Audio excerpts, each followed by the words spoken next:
Bismillahirrahmanirrahim. Assalamualaikum warahmatullahi wabarakatuh. Alhamdulillahirabbil alamin.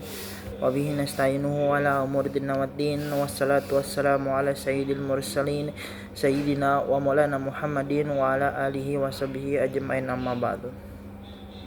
Yang pertama-tama marilah kita panjatkan puja dan puji syukur kita ke hadirat Allah Subhanahu wa taala yang telah memberi kita kesehatan yang insyaallah penuh barokah. Amin amin ya rabbal alamin.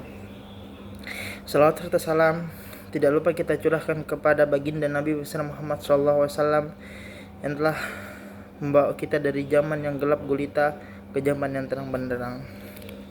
Baik, sebelumnya perkenalkan, nama saya Muhammad Inauna Septiansah dari Universitas Islam Negeri Haji Muhammad Idris Samarinda, Fakultas Syariah, Prodi Hukum Tata Negara. Dengan hadirnya video ini, saya ingin menyelesaikan tugas UTS di mata kuliah Hukum Internasional yang dosen pengampunya Dr. Hajah Siti Aisyah, SPDSH, MMMH. Baik, judul yang saya bawa dan materi yang saya bawa pada kali ini yaitu tentang pengertian hukum internasional dan 6 subjek hukumnya. Hukum internasional adalah hukum yang mengatur entitas internasional. Hukum internasional memiliki 6 subjek hukum. Berikut ulasannya. Dalam hukum internasional dikenal 2 kelompok besar, yakni hukum internasional dan hukum perdata internasional. Perbedaan ada pada objek yang diaturnya. Berikut uraian lengkap pengertian hukum internasional dan subjek-subjek hukumnya.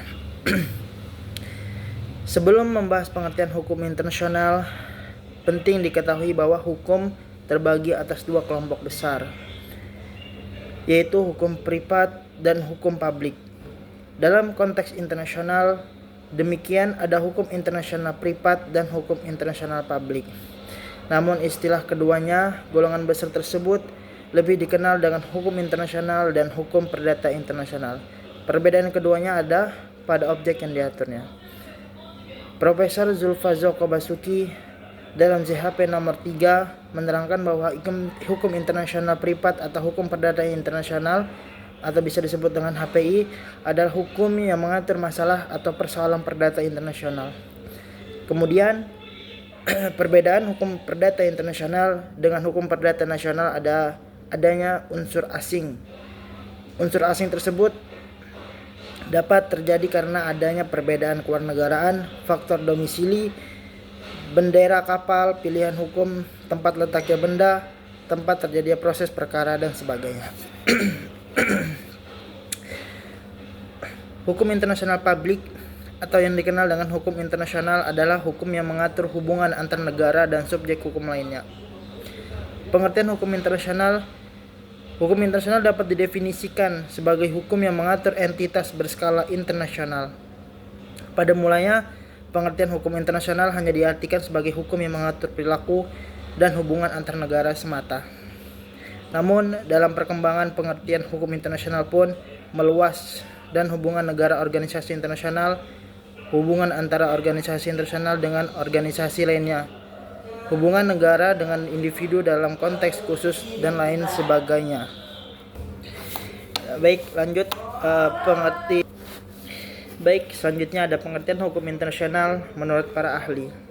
Para ahli memiliki perbedaan pendapat akan definisi atau pengertian hukum internasional. Beberapa pandangan ahli kerap dibicarakan antara lain. Yang pertama ada J.G. Stark. Beliau mengatakan pengertian hukum internasional menurut J.G. Stark adalah sistem hukum yang sebagian besar terdiri dari prinsip dan aturan yang biasanya ditaati dalam hubungan antar negara. Oleh karena itu, umumnya mengatur hubungan antar negara dan mencakup juga. Baik, selanjutnya ada menurut para ahli yaitu Sugeng Istanto. Pengertian hukum internasional menurut F. Sugeng Istanto, hukum adalah kumpulan ketentuan hukum yang berlakunya dipertahankan oleh masyarakat internasional. Selanjutnya ada menurut Mohtar Kusumat Madja, pengertian hukum internasional adalah keseluruhan kaidah dan asas-asas yang mengatur hubungan atau persoalan yang melintasi batas negara, antara negara dengan negara dan negara dengan subjek hukum lain bukan negara, atau subjek bukan negara satu sama lain. Selanjutnya ada subjek hukum internasional. Diterangkan oleh Mukhtar Kusumat Maja, subjek hukum internasional adalah segala sesuatu yang menurut hukum dapat memiliki hak dan kewajiban serta memiliki kewenangan untuk melakukan hubungan hukum atau bertindak menurut ketentuan hukum internasional yang berlaku. Subjek hukum internasional ada 6, yakni negara, organisasi internasional, palang merah internasional, tahta suci, Vatikan, pemberontak, dan individu. Baik, apa saja sih subjek hukum internasional? Ada 6. Yaitu yang pertama negara. Negara menjadi subjek utama dalam hukum internasional. Dalam konteks hukum internasional, negara yang dimaksud adalah negara-negara yang berdaulat dan memiliki pemerintahannya sendiri. Baik, yang kedua ada organisasi internasional. Organisasi nasional bertugas untuk turut serta menyelesaikan pelanggaran hukum internasional. Klasifikasi organisasi internasional yang menjadi subjek hukum internasional adalah organisasi yang memiliki keanggotaan secara global dengan tujuan yang bersifat umumnya. Contoh seperti PBB, atau organisasi yang memiliki keanggotaan secara global dengan tujuan spesifik. Contohnya IMF. Yang ketiga ada Palang Merah Internasional. Palang Merah Internasional diakui sebagai subjek hukum internasional dalam ruang lingkup terbatas. Kedudukannya diperkuat dengan adanya perjanjian dan konvensi Palang Merah.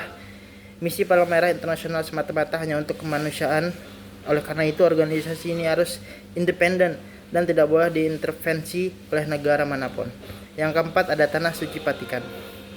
Tanah Suci Vatikan diakui sebagai subjek hukum internasional sejak ditandatangani Fakta Lateran pada tahun 1929. Fakta Lateran sendiri merupakan perjanjian antara kerajaan Italia dengan Tanah Suci Vatikan. Selanjutnya ada 5 pemberontak. Menurut hukum perang, kelompok pemberontak dapat menjadi subjek hukum internasional jika telah terorganisir atau mentaati hukum perang, memiliki wilayah yang dikuasai, memiliki kemampuan untuk mengadakan hubungan dengan negara lain, dapat menentukan nasibnya sendiri, menguasai sumber daya alam di wilayah yang dikuasainya, dan memilih sistem wilayahnya sendiri. Yang terakhir ada individu. Diterangkan Mukhtar Musa Maja dalam perjanjian Versailles tahun 1919 terdapat sejumlah pasal yang memungkinkan individu untuk mengajukan perkara secara internasional ke Mahkamah Arbitras Internasional.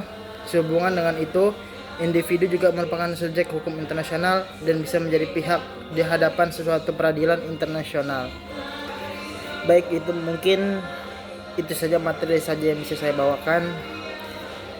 Saya ingin sampaikan ada kata kenapa sih harus masuk UINSI Samarinda.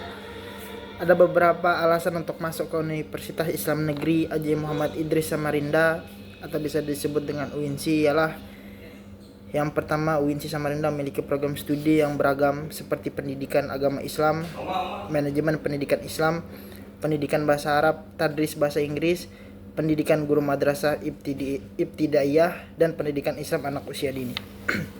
Selanjutnya ada UINSI Samarinda memiliki kebijakan untuk menerima calon mahasiswa yang memiliki potensi akademik tinggi tetapi kurang mampu secara ekonomi. Dan UINSI Samarinda memiliki kebijakan untuk menerima calon mahasiswa dari daerah terdepan, terluar, dan tertinggal. Mungkin itu saja yang bisa saya sampaikan. Jika ada salah kata tolong dimaafkan. Sekian dari saya. Wassalamualaikum warahmatullahi wabarakatuh.